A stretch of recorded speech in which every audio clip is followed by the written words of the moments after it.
Good afternoon, evening, wherever it is in your time zone. We're maybe a minute and a half late getting started because of technical problems. And if you've tuned in before, you know that's no stranger to me. I am Helen Harwood Snell, and I provide the word alchemy for your business growth through communication intelligence and storytelling. And each week, I introduce a new guest. We'll learn a bit about their business and their personality. And then I usually ask them to share a story that I will turn into a business story they can use. If you're watching live, please say hello. Please cheer my guest on, ask questions. If you're watching the replay, let me know with a hashtag replay as well. So we're joined today by Jill Jacobs. Jill, welcome. Hi, thank you. I'm excited to be I here. Yes, and I was thinking as I was preparing for this yesterday that it's probably been about 6 months or more, I think, before we connected. And I'm just so excited to catch up because I was so impressed with your work when we first chatted. Um, so let's get into it. Let's hear more about you. I love to. Well, first of all, let me tell the audience a little bit more about you, Jill, why I'm so excited about you. So, Jill is the CEO of Better Balance, and most of her career has been focused on helping other people. So much so that her energy is now focused on helping people find better balance in their work life, which we're always craving as entrepreneurs. She matches talented professionals who want to work as flex employees with the employers who want to hire them. And I think that is a fabulous, fabulous business model. She hails from Austin, Texas, and I am up here in Canada. So we're maybe going to hear some difference in accents or who knows what on this call. But I'm so excited to speak with you, Jill. Oh, thank you. So Well, you'll probably hear a few y'alls here and there. that's all good. That's all good. So I love to kind of just throw you right into the deep end, Sure. Jill, by asking you, tell me who you are outside of work, because that's not often something we think of when we're talking about our business. Yes. Okay. Well, outside of work, I am a mom and a wife, and I have a 8-year-old son who basically was unintentionally the inspiration for a better balance. I love to travel and read and enjoy the warmth of the sun, hence why I live in Austin. Although now in the summer it's too hot, so that's a whole Yeah. different problem. Yeah, so that's a little bit about me outside of Better Balance. Awesome. And I know you like being around water too. We've talked about that before, and you'll have to forgive my geography or lack of Hmm. geographic knowledge. How close is Austin to the water, like to the Gulf? So, I actually love any kind of water. It could even just be a pool, anything that just. I was born and raised in Michigan, so I have that as a. Ah, okay. So, we have the Great Lakes, then we have a bunch, tons of little lakes around us in our neighborhoods and everywhere. So I grew up Yes. with that. So I love just any kind of water access. So it could be a Amazing. pool, it could be a lake. In Austin, we do have lakes, which is really cool. The first time I came here, I was not expecting that at all. I was like, Yeah. I was picturing tumbleweeds and dry ground. And don't get me wrong, in the middle of August, sometimes it feels like you're going to see a tumbleweed just going down. But it's very green and lush and rolling hills, and there's lakes. And when I first realized that, I was shocked. I did not expect that. It's from the middle of Amazing. Texas. Yeah. Amazing. Yeah. So there, I learned something about Austin today because I just assumed it was quite dry there as well. So that's good to know. Oh yeah. And Michigan, where you were before, isn't too different. I wouldn't think of a climate of what I have in Ontario. So we've got, Yes. again, I'm just north of Lake Ontario, and we've got all sorts of lakes all around us within probably a half-hour drive. I think I have access to about 7 lakes where I live right now. Gosh. Yeah. It's that. Yeah. Exactly. That kind of Yeah. environment. Yes. Exactly, exactly. So out of all of those things that you're involved with in your life and your work, tell me 3 things that are most important to you in life. Oh, okay. Well, first is my faith, because without that, I don't know where I'd be. It's really my guiding point. And my family um, so important to me. I got married later in life. I spent a lot of my younger years trying to find Mr. Right, and finally connected with my husband in my mid 30s. And but now I look back and I really feel like it was a gift, because I really felt like I was more centered in who I am as a person by the time I met him. And Mm. I think prior to that, I was very much a chameleon girlfriend. So, you know, whatever they were into, I would get into. And by the time I met him, I was like, no, this is what I do. Here's who I am. I'm not too rigid, but you know, I was much more grounded in who I was. For So sure. so that's really important. Did I hit, are we on the, and then one more, a third thing? Yeah, unless you wanted that to be your third thing, that you're Uh, grounded in who you are. yeah, well, that, and I think just having work have a purpose, right? Like that's Mm. um, become really important to me as I've, you know, gotten older, and say, you know, look at how much time I'm spending at my job. My work has always been really important to me.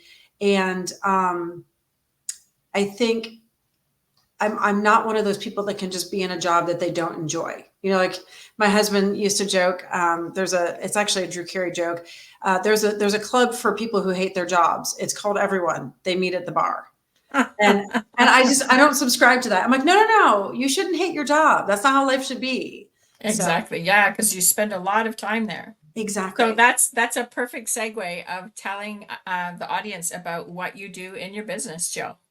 Well, so I guess it was 8 years ago. I was working in a tech marketing role, and had had my son, and I was ready to go back from maternity leave. I was excited to go back. I was ready for people contact and to engage my brain in a different way, outside of what I had been, you know, basically keeping this little human alive for 3 months. And but once I got back, I realized, wow, this 5 day work week and this 2 day weekend, it just felt really off to me.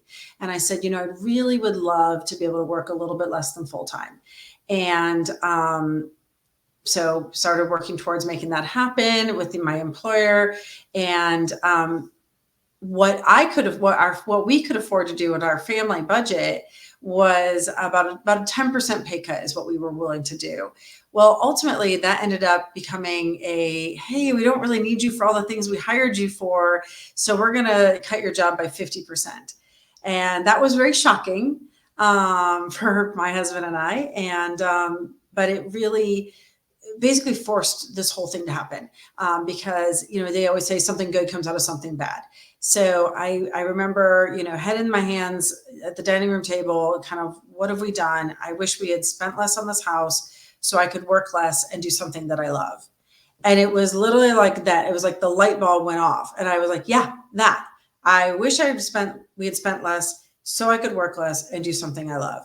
And so I could work less to have more time with our son and do a job that I really was passionate about. Like, if I'm going to pay someone else to take care of him and be with him, I really want my job to be something that I'm excited to go and do, and I'm passionate about, and is having it, making an impact on the world, having an impact.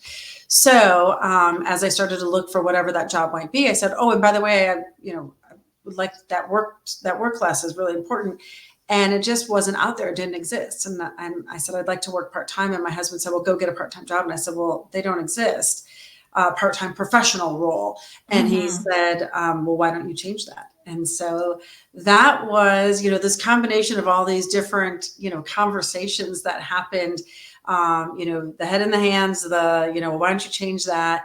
And then at one point, so my job went to 50%, and I had a mom's group over, and they said they had never met me before. It was a neighborhood moms group, and they were like, well, where did you come from? Like, who are you? Like, how come we haven't seen you before? And I said, well, I just got, you know, my job got cut in half. And so here I am now working part-time. And they said, you have a part-time job? And I'm like, no, no, I don't, it happened to me. And they're like, no, no, no, seriously, how did you get this job? And I'm like, no, I didn't get the job. Like, it was a bad thing and it happened. And they were just like in awe that I had. And I was like, this again, light bulb went off, and I said, okay, there's something here. There are people out there, not all of them, but there are some some number of people who have, stepped out of the workforce for caregiving that might like to come back a little bit. And there are some of us that are working full time that might like to work a little bit less. And so it really started again, that whole question of like, why aren't there more opportunities in the gray? Not black, not white, in the gray. I also like to think of it as like 30 miles an hour. Like it's not 0 miles an hour. It's not 60 miles an hour. It's like 30 miles an hour. Yeah. So that was the impetus for starting Better Balance. And basically we started just connecting people who want this type of, work situation where they're working less than 40 hours a week with the employers who are looking to hire them. And so we're making matches. Amazing. And is that all over the US, Jill? Primarily, we've been doing it in Austin, Texas, but we do Okay. have candidates we are starting to expand across the US with our candidates and also with our employers a little bit. So, our dream is to, go global, but we'll start here. Yeah. 30 miles an hour first, and then you can build Right, up, right? exactly. That's right. Yeah. That's amazing. I resonate so much with that story, and I'm sure that any female entrepreneurs listening to this who have children would resonate. I remember when my kids were small, thinking there's a couple of jobs that popped up, in the local paper, and I called friends of mine and was like, do you want a job share so that we could each do this job 50-50, trying Yes. to figure out, how that could work. And sometimes employers are open to those kinds of things and sometimes they're not. Yeah. And I think that there is how do I want to say, maybe like an indoctrination almost, that we need to go out there and have that career and do all of that stuff and buy all of that stuff, right? That the big house or the summer vacation or whatever that is. And you're exactly right that if we just stepped back from a little bit of that to concentrate more on what really matters, which is that family time, which is finding that balance. People talk about balance all the time and say it doesn't exist, but it truly can. Yes. Yeah, absolutely. Well, and you bring up something that I started noticing and reflecting on as well was, this idea of, okay, we have these jobs that keep us really busy and they, we have these, I was working in tech, so we had big jobs, big salaries.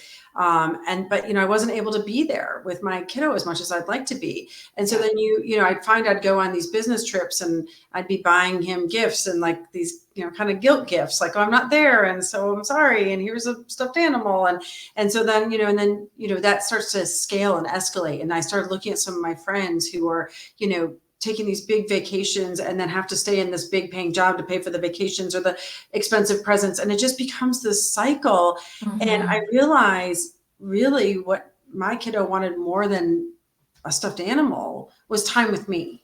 Yeah. And, just put your phone down, mom. And as soon as he could speak, right. Put your phone down and just be with me, focus on me, give me that Yeah. attention.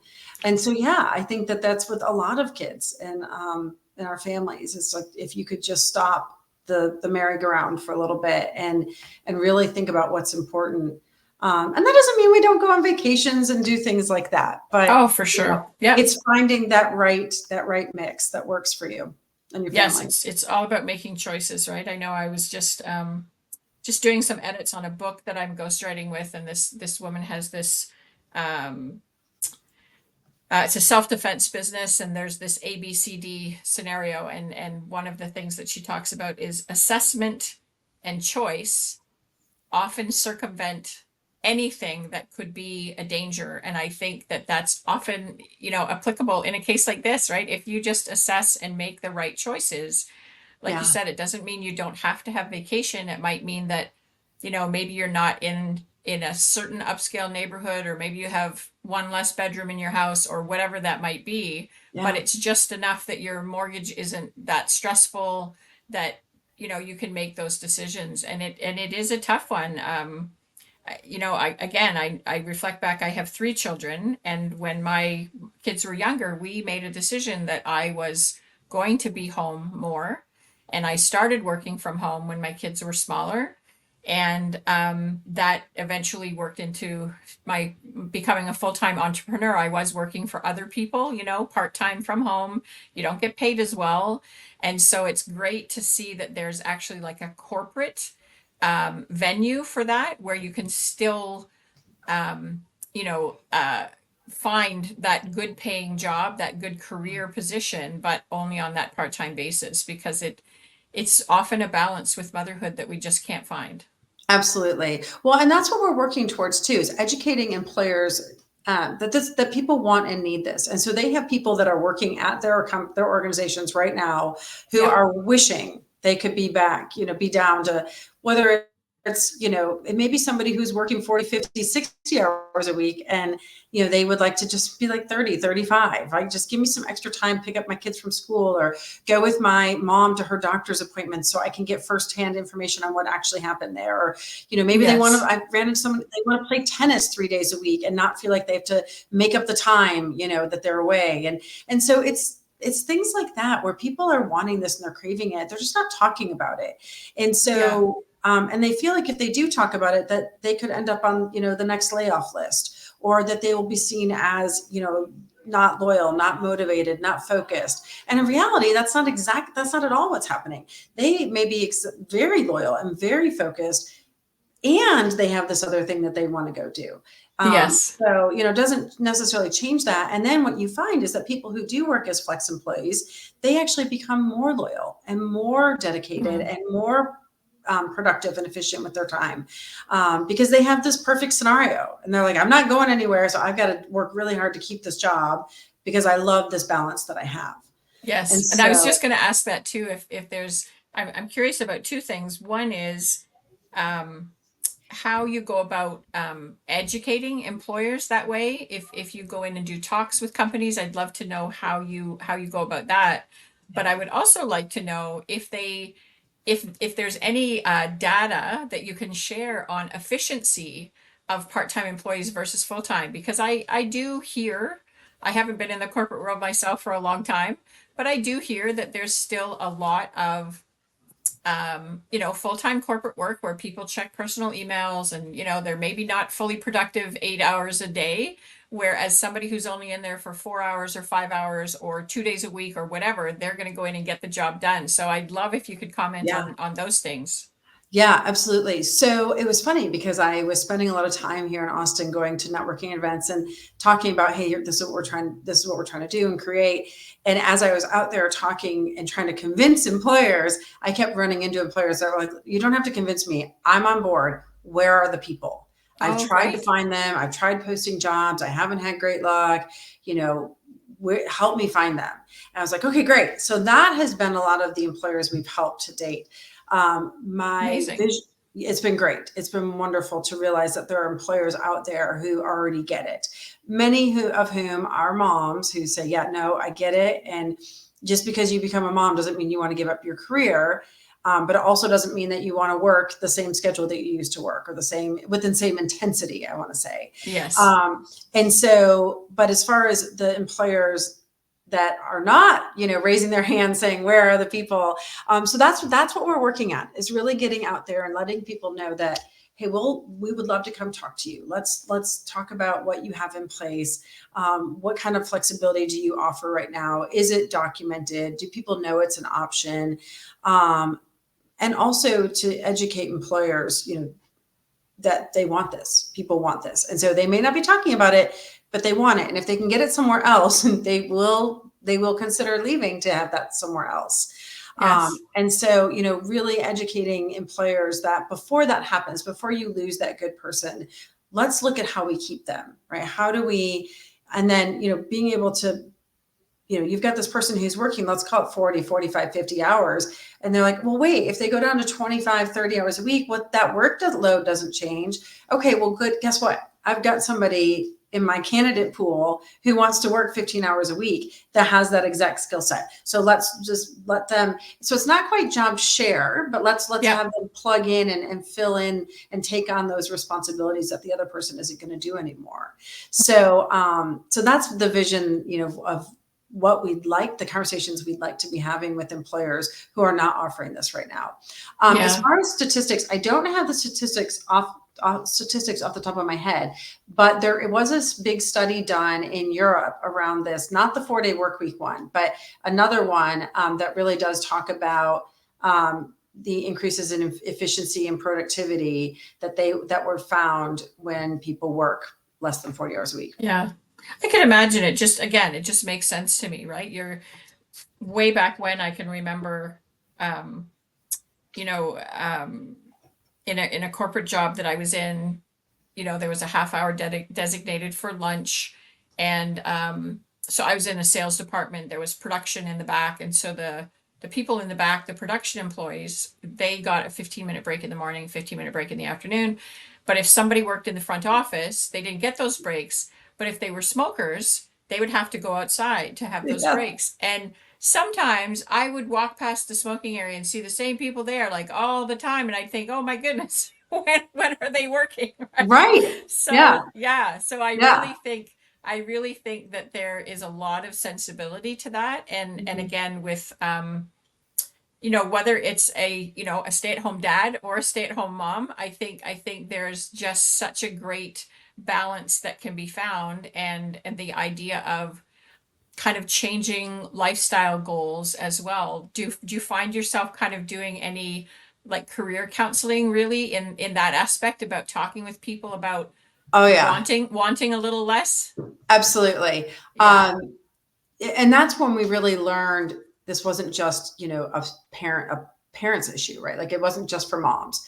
Yes. That there are, like you said, stay-at-home dads. There are people who have aging parents, and they're, one woman's like, oh my gosh, if I could have this, I would take every Wednesday off and I would work because it's a good midweek break. And I would put all of my doctor's appointments, all my mom's doctor's appointments, all my hair appointments, anything I want to do, I would put on that day. And then I could have like a real weekend where I get to like do things I enjoy and that are fun. And it's not Mm-hmm. just, a series of appointments I needed to catch up on. And so anyway, as I get out there, you start to realize this is not just for caregivers. It's for a lot of people, and it's all age groups too. You've got, Yeah. people who've retired who said, I retired and now I'm detached. I don't want to be like isolated in a way. I'd like to work some, but I don't want to be in the rat race like I was. And then you've got, Yes. young people who are, diverse. We call them the diversified interest, right? Where they're basically like, hey, I want to work 20 hours doing this, and I want to work 20 hours doing that. And I might even work Mm. another 20 doing this, because they have so many interests. And I'm like, I Yes. love that. But in the traditional workplace, that's very foreign. Like, wait, what? No, you can't work for 3 different companies. That's not cool.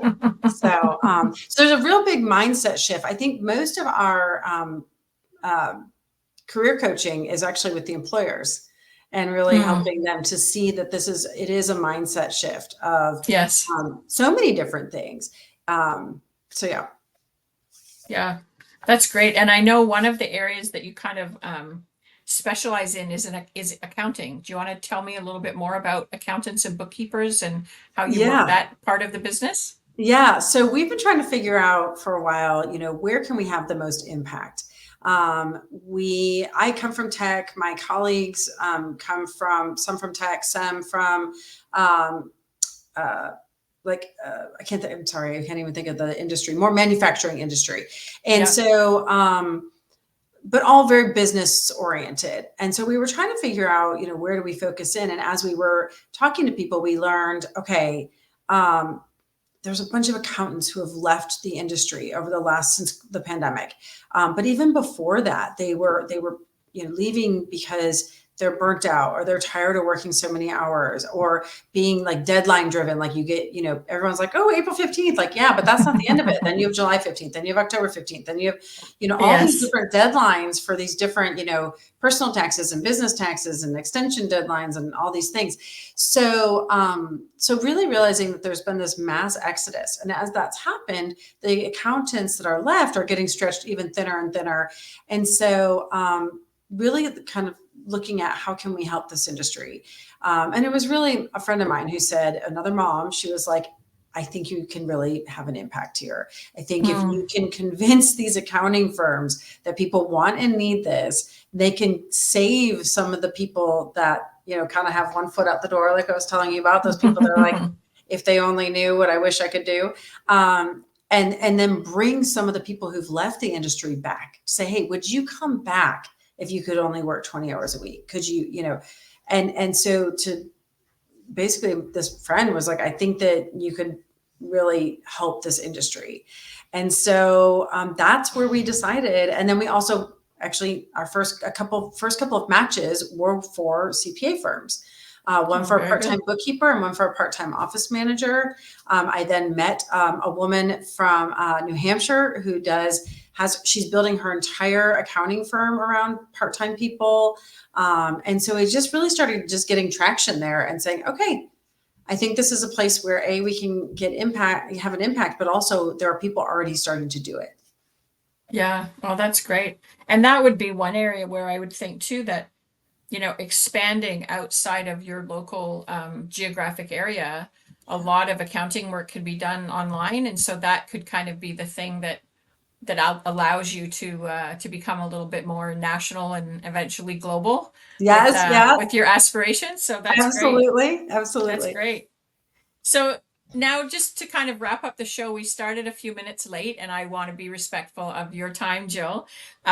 Usually, towards the end of the show, what I like to do is show the audience how a story can bring some of those elements together from our personal life and our business life, and really help to build a deeper connection with our audience that will develop that trust and encourage people to buy. Storytelling is a huge part of that process. So Yeah. I'd love to encourage you to think of a story about something that's happened to you recently. Could be a trip to the grocery store. It could be a walk along the water. Just something that you feel like is a recent event that you could share with me. Okay. Any event? Yeah. Oh gosh. Okay.